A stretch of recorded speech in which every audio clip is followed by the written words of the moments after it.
আমি একদম ছোটোবেলা থেকেই দেখে আসছি আমাদের বাড়িতে শীতকালে বড়ি দিতে।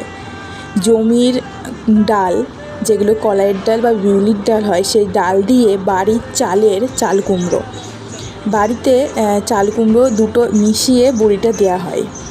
আমি প্রতিবার দিই না, মাঝে মাঝে ছোটোবেলাতে যেহেতু দেখে এসেছি, মাঝে মাঝে ঠাম্মাকে সাহায্য করি। তাই এবারটা আমি ঠাম্মাকে বললাম, দাও কুমড়োগুলো কেটে দিই, আমি কুড়ে দিই। ঠাম্মা কেটে দিচ্ছে আর আমি কুমড়োগুলো কুড়ছি।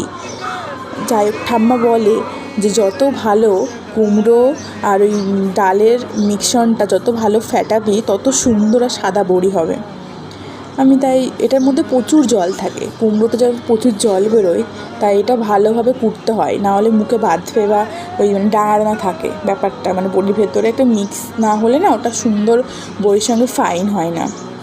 তারপর ওটার ভেতরে জল থাকে বলে ঠাম্মা ওইটা একটা ব্যাগের মধ্যে দিয়ে জলগুলো নিংড়ে নিচ্ছে। ও প্রচুর জল থাকে, ওটা অর্ধেক মানে এক গামলা কুমড়ো কোড়া জল বেরিয়ে ছোট্ট এক বাটি হয়ে যায়। তারপর ঠাম্মা সুন্দর করে বড়ি দিয়ে দিয়েছে ঝাঁঝুরিতে। বড়িগুলো পুরো সাদা এবং সুন্দর ফকফকে হয়েছে, দেখতে খুব সুন্দর লাগে।